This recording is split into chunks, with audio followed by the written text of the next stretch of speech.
Good morning, everyone. Thank you so much for joining us today. And thank you to my colleague, Chair Lawson-Remer, for your ongoing partnership in addressing the health and environmental pollution crisis here in the Tijuana River Valley and coastal San Diego. Together with Chair Lawson-Remer and Rich Whipple from San Diego County Public Works, we are going to express what we are working on as far as a board letter, and then we're going to turn it over to them as well for a few comments. So South Bay residents, myself included, have been living through, surviving actually, this crisis for far too long. It's time we do something about it. Even the smallest of solutions within the county's control will bring relief to thousands of people. For decades, our families have dealt with the stench of untreated sewage, toxic runoff, and airborne chemicals. We aren't just talking about an eyesore or a passing bad smell. We're talking about a public health emergency that has disrupted our lives, is hurting our small businesses, and is impacting the well-being of our children. For years, our community has reported ongoing symptoms, respiratory issues, gastrointestinal issues, rashes, headaches, and declining quality of life. In fact, I was just talking to someone earlier about every time we go to the hotspot, we were just sharing anecdotes how something always affects us as far as our health, either a skin rash or a headache or problems with your chest, pain in your chest. So that's why we actually decided to hold a press conference here at Dairy Mart. No one, and this is very clear, no one should be living through this. Students from pre-K to high school shouldn't have to deal with breathing in the gases while they walk to class or play outside during recess. Our elderly, who are already dealing with aches and pains of aging and other illnesses, shouldn't have to also struggle with breathing because of infrastructure and government failures. The fact is that this has been normalized as everyday life for the South Bay, and it is disgraceful. No more, not on our watch. Where others failed this community, we are stepping up.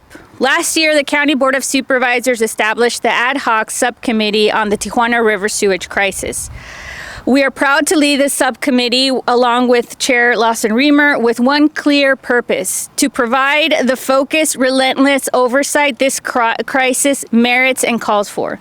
We're not sitting in boardrooms debating the problem. We're actively coordinating with regional, state, and federal government partners so that we can finally bring a solution to this crisis. We're pushing priority initiatives forward for air quality, infrastructure, and public health. We're moving one of those priority initiatives forward today. We are proposing the usage of $4.75 million in immediate county funding to better understand the correlation of health symptoms and to update infrastructure. This isn't just a plan on paper, it is a commitment to protect the health of South Bay families. To go a little deeper, this plan will first launch an unprecedented health study in partnership with regional health centers and hospitals to document, track, and connect pollution exposure to health symptoms our community is experiencing. We all know, because our communities have been saying that they've had these ailments for years, now we have the empirical evidence to show that, and now we need to have the health data so that we can make appropriate medical health interventions. Second, fund $2.5 million in an engineering fix to extend the pipeline at Saturn Boulevard and reduce the release of airborne toxins from the river. As I've previously mentioned, Saturn Boulevard is one of the worst offenders for toxic air emissions. By extending these pipes below the water surface, we can stop the churn, the turbulence that is sending, or rather shooting up into the air, hydrogen sulfide and other toxic gases and toxic pollutants into the air. We need to be very clear. This is not the final permanent solution.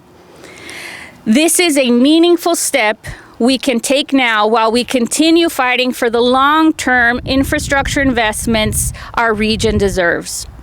I will not stop sounding the alarm on this environmental justice crisis. This crisis disproportionately hits our low-income and vulnerable neighborhoods. And by funding these projects, we're telling the people of South Bay, your health is not a secondary priority. You matter. We are committed to using every tool at the county's disposal, procurement, engineering, and epidemiology to protect our community. Now it is my great pleasure to introduce my partner, my colleague, and very dear friend, Chair Terra Lawson-Remer. Thank you. Thank you very much to Chair Pro Tem Paloma Aguirre for all your relentless leadership and your work fighting on this issue. I'm proud to stand with you today in partnership and really to stand here today in support of your vision of tackling in an immediate way the crisis at Saturn Boulevard. Because standing here, we do not need any more reports to know what's at stake. We can see it, we can smell it. If you're home or your work is nearby, you live it every single day. And so today we're announcing our next step in our county's response to the Tijuana sewage crisis. We're focused on reducing toxic exposure now while continuing to build toward long-term solutions. So right here, Saturn Boulevard is a well-known toxic hotspot for airborne pollution. So what we're proposing is a targeted near-term infrastructure fix. It's going to be a temporary pipeline designed to carry sewage below the water line instead of letting it crash against the rocks and send toxic emissions into the air for families to breathe. This is a practical, immediate step we can take while larger projects continue to move forward. Unfortunately, this is not a silver bullet. But when there's a clear problem and a clear opportunity to make an immediate intervention and reduce toxic health impacts in our communities, responsible leadership means acting now. It means cutting through jurisdictional finger pointing, rolling up our sleeves, and getting things done. But at the same time, let's be honest about the scale of this crisis. Stopping raw sewage from flowing into the Tijuana River requires major wastewater infrastructure investments, expanded treatment capacity, potentially diversion of the river, and modern systems built for today's realities. These are complex, expensive, multi-year efforts requiring stable long-term funding. And so that's why health studies matter. They're not about delay, they're about building the case for lasting investment, documenting impacts, guiding smart infrastructure decisions, and helping secure the funding that we in San Diego need and deserve to finally fix this crisis.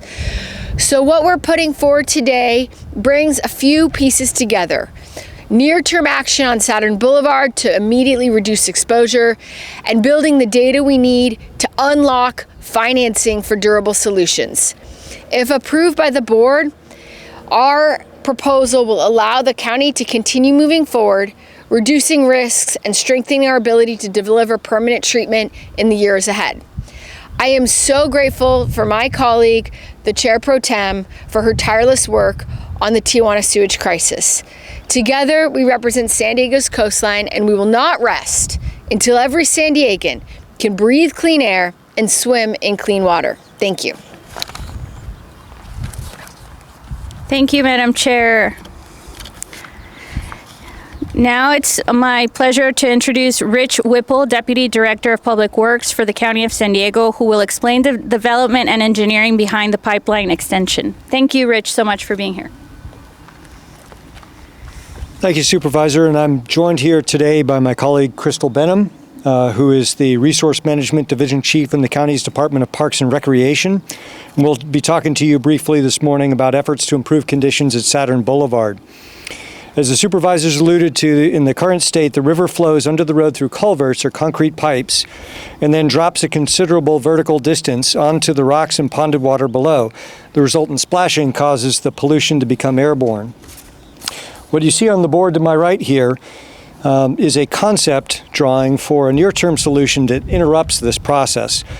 The concept proposes to extend some of the existing pipes to convey the flowing water in an enclosed manner and then gradually drop it that vertical distance down to the downstream elevation and release it through a submerged outlet, reducing the amount of churn. This concept was chosen as a first step due to its relatively simple approach and its reduced difficulty in obtaining environmental permits. So in summary, this is a near-term solution reflecting the county's commitment to health and safety and helping the community. Thank you. Thank you very much. Again, I want to thank my colleague, the chair of the board and partner on the subcommittee. And I just want to close with saying that this is a binational challenge, and much has been said on where the responsibility lies, whether it's with the federal government, the state government, or Mexico. And I think it lies with all of them and all of us. It's important to continue to call on Mexico to do more, to pressure Mexico to do more, because what has been done, although appreciated, isn't enough. What the Biden administration did, appreciated, but wasn't enough. What the Trump administration is doing is appreciated, but it's not enough, as well as the efforts from Governor Newsom. They're not enough, because at the end of the day, today marks the third year of our beaches being closed. It's decimating our local economy, decimating our quality of life, and most importantly, impacting our public health and the well-being of the very people we were elected to represent. That is why we're moving this initiative forward, because we need to do everything and anything within the county's power to help mitigate that impact to our communities until we have permanent solutions ahead. So with that, I'd like to thank everybody for being here today, and we'll open it up for questions.